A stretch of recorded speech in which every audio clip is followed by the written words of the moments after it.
నమస్తే, welcome to Nationalist hub. ప్రత్యేక చర్చకు స్వాగతం.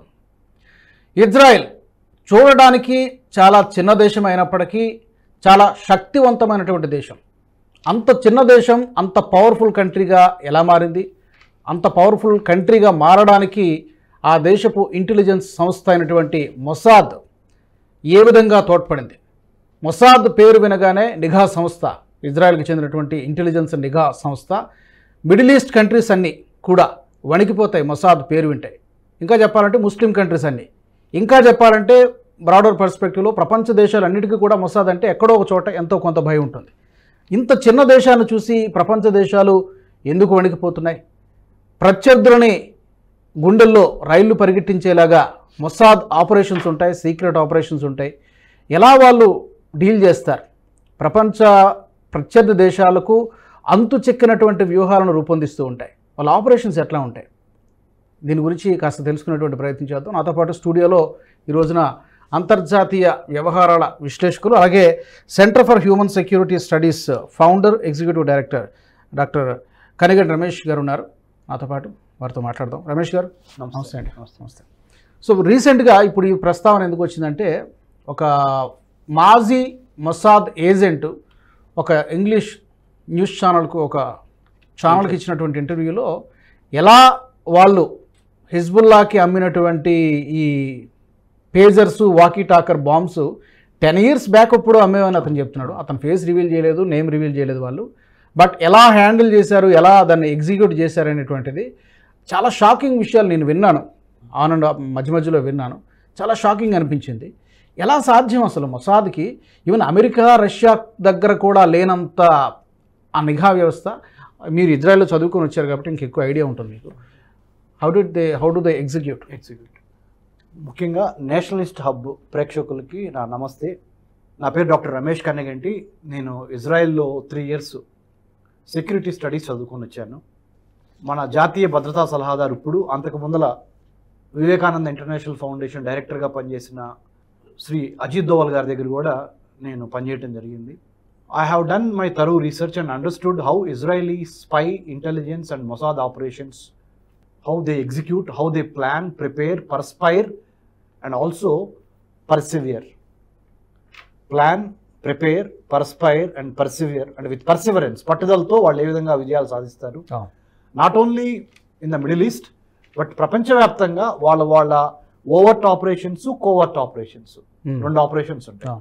ఓవర్ట్గా బయటికి కనపడేవి కొన్ని, కోవర్ట్గా అండర్ కవర్ జరిగేవి ఎక్కువ ఉంటాయి. స్పై, ఎస్పనాయేజ్ ఆర్ ఇంటెల్ ముఖ్య ఉద్దేశం ఏంటంటే రాజ్యానికి సంబంధించిన ప్రజలు, ప్రదేశము, ప్రభుత్వము, సార్వభౌమాధికారము, ఈ 4 కలిపితే రాజ్యం ఏర్పడుతుంది.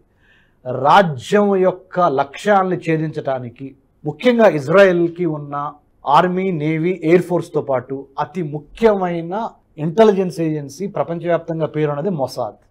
ముఖ్యంగా రీసెంట్గా జరిగిన హెజ్బుల్లా, హమాస్, హౌతీ రెబల్స్, ఈ 3 చూసుకున్నప్పుడు, హమాస్ కానీ, హిజ్బుల్లా కానీ, హౌతీ రెబల్స్ కానీ, ఈ 3 చూసుకున్నప్పుడు ముఖ్యంగా హౌతీ రెబల్స్, హమాస్ విషయంలో కానీ, హౌతీ రెబల్స్ కానీ, హెజ్బుల్లా కానీ, మరి ముఖ్యంగా చెప్పాలంటే లెబనాన్ విషయంలో హెజ్బుల్లా, అంటే ఇరాన్కి సంబంధించిన ప్రాక్సీ లెబనాన్లో హెజ్బుల్లా టెర్రరిస్ట్ ఆర్గనైజేషన్ ఏదైతే పనిచేస్తుందో దాంట్లో ఉన్న టెర్రరిస్టులు మట్టుబెడటానికి పేజర్ వాడి 10 సంవత్సరాల క్రితమే ఈ ఐడియా వచ్చింది వాళ్ళకి. అంటే వాళ్ళు నిత్యావసర వస్తువులు ఏదైనా తీసుకొని, ఈ గ్లాస్ ఆఫ్ వాటర్ని కూడా తీసుకొని ఇజ్రాయలీ స్పై ఏజెన్సీస్ దీంతో ఏ విధంగా దీన్ని ఒక ఆయుధంగా ఉపయోగించి ఎదుటి శత్రువుని చంపొచ్చు అనే చాకచక్యము, తెలివితేటలు, they plan, they prepare, they perspire and they finally, అంటే they have the will, they have the skill and they will go for the kill.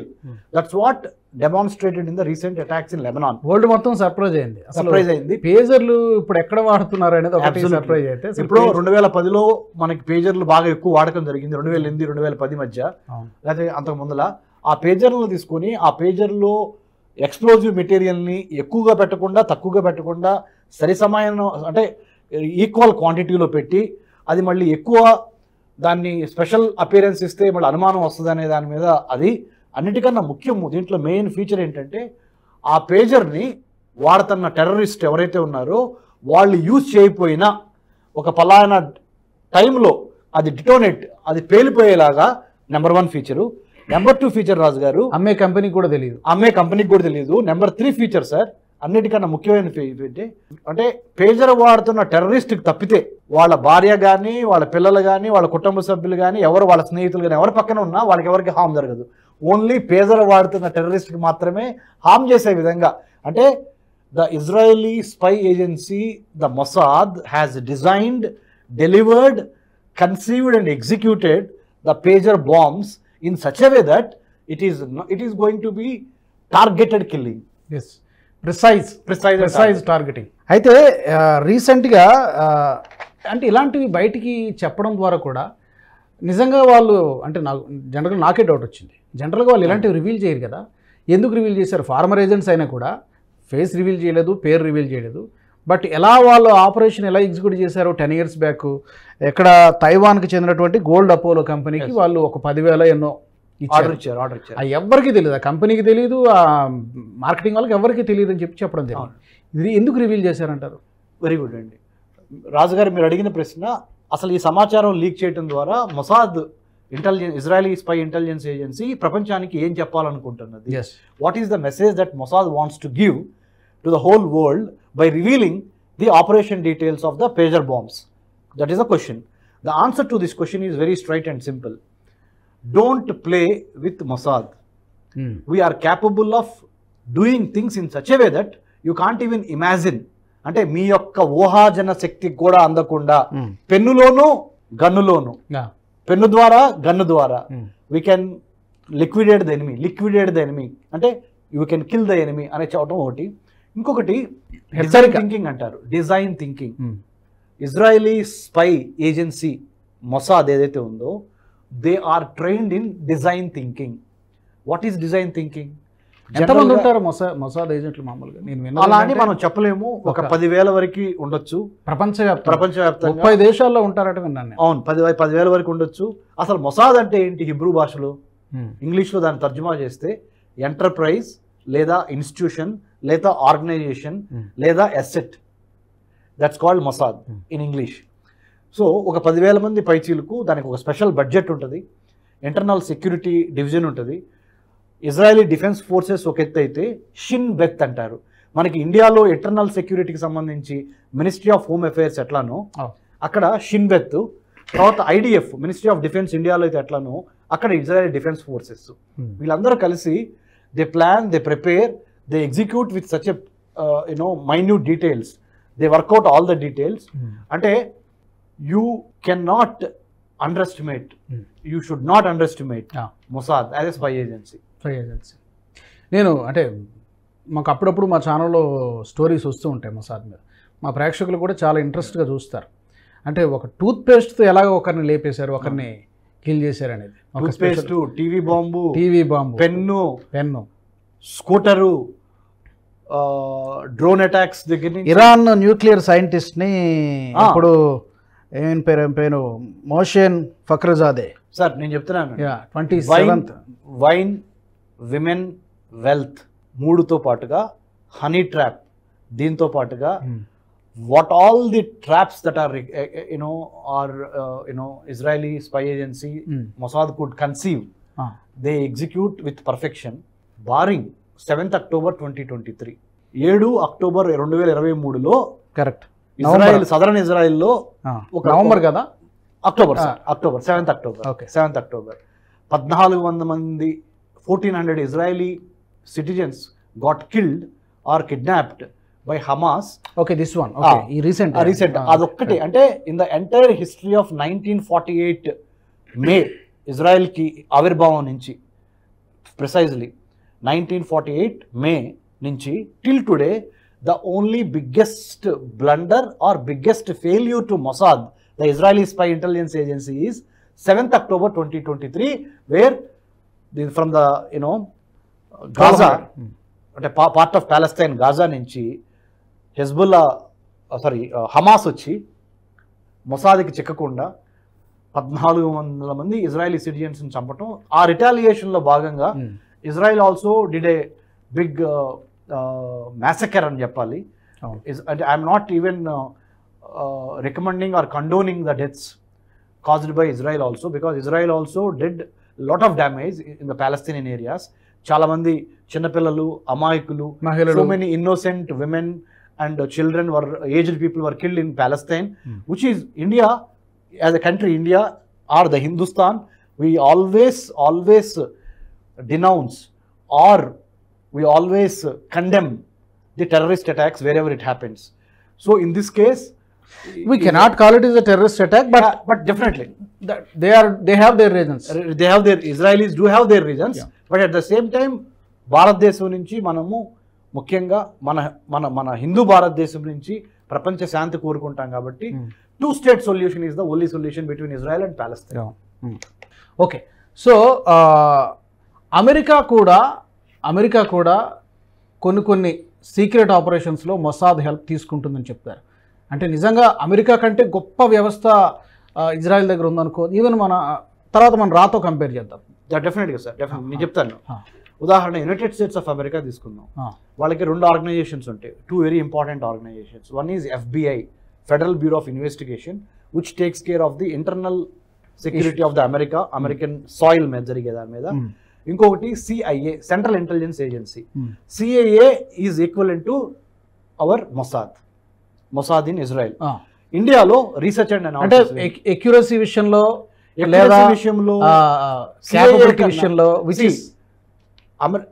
I did my PhD in American Studies from Delhi Jawaharlal Nehru University School of International Studies. Dr. S. Jaishankar sir, my senior from Delhi JNU. Okay. Right? The current finance minister Nirmala Sitharaman madam also senior to me from Delhi Jawaharlal Nehru University School of International Studies. Having studied in School of International Studies in American Studies, I can very well say CIA on paper is always stronger, but in reality Mossad has the edge in executing the projects and taking it to the logical conclusion. Okay. So that is the difference between CIA and Mossad. Okay. And what about మనకు కూడా రా ఉంది కదా, research and analysis wing. మనం where do we stand వాటితో compare చేసుకోవచ్చా, లేకపోతే పూర్తిగా కంపేర్ చేయొచ్చు? చెప్తాను, ఐ విల్ టెల్ యు. ఇండియాకి సంబంధించి IB, intelligence bureau, is the internal security organ of the government of India. IB లో నుంచి బయటకు వచ్చిన ఆఫ్ షూటే రా. ఇన్ఫాక్ట్ ఎప్పుడైతే ఇందిరాగాంధీ గారు ఒక election she lost, then she felt the need to create R&AW, research and analysis wing, cutting some part of the IB, intelligence bureau, and making a special organisation to take care of the external enemies outside India hitting India. And IB is concentrating on from within the country to take care of the enemies within the country. Enemies from outside, research and analysis wing, RA will take care. It is our external spy intelligence agency. So RA, R&AW has its own achievements to its credit from in Bangladesh war, or recently Sri Lanka LTTE, or as recent as Rohingyas from Bangladesh, or many other things. RA has its own credit. But at the same time, when we compare RA, R&AW with CIA of United States, Mossad of Israel, I think RA stands R&AW in between somewhere. But number one, to me, from the operational point of view, Mossad is number one in executing the operations. Ground level operations, or anything strategic and operational, both ways. When it comes to the second place, I would love to give it to CIA. India stands in between because we have our limitations because of the not because we don't have the talent, not because we don't have the visual intelligence, imagery intelligence, human intelligence. Yenni levani kaadu. It is about the political will of the government to give permissions to execute the operation. That is very important. Political will, that is the ultimate. So if we have more political will, I think RA also is capable as CIA and Mossad. We cannot underestimate RA also. Okay. And finally, ఇజ్రాయెల్ని చూసి భారత్, లేదా రెండు కూడా, ఇజ్రాయెల్ని చూసి భారత్, మొసాద్ని చూసి ఇప్పుడే మనం మాట్లాడుకున్నాం, RA ఏమైనా నేర్చుకోవాల్సింది ఉందా, ఇంప్లిమెంట్ చేయని అడాప్ట్ చేసుకోవాల్సింది కానీ ఏమైనా ఉందా? ఎందుకంటే అక్కడ పేట్రియాటిజం, దేశభక్తి అనేసరికి ఇజ్రాయెల్ దేనికైనా చేస్తారంటారు. సిటిజన్స్ కూడా అక్కడ ఆర్మీలో పనిచేస్తారంట. అంటే అక్కడ వాళ్ళకు ఉండేటువంటి భౌగోళిక పరిస్థితులు, చుట్టూ ఉండేటువంటి ఆ టెన్షన్లు, శత్రువులు వేరు, మన దేశ పరిస్థితులు వేరు. బట్ స్టిల్ దేశభక్తి అనేది ఎక్కడైనా దేశభక్తి, పేట్రియాటిజం. ఈ విషయంలో ఇజ్రాయెల్ని చూసి భారతీయులు ఏమైనా నేర్చుకోవాలా? నెంబర్ 1. అలాగే మనం ఈ మొసాద్ని చూసి ఏమైనా అడాప్ట్ చేసుకోవడం కానీ, టెక్నాలజీ విషయంలో కానీ, వేటి విషయంలో కానీ ఏమైనా తీసుకోవాల్సి? డెఫినెట్గా I feel technologically we have to step up our performance. సాంకేతిక పరంగా తప్పనిసరిగా సాంకేతిక పరిజ్ఞానాన్ని, artificial intelligence, blockchain, IoT, big data, 6G, metaverse లాంటి ఎమర్జింగ్ టెక్నాలజీస్ని వాడుకొని ఇంటెలిజెన్స్ ఎలా చేయాలి అనే దాని మీద డెఫినెట్గా Mossad is somewhere. India has to catch up, number 1.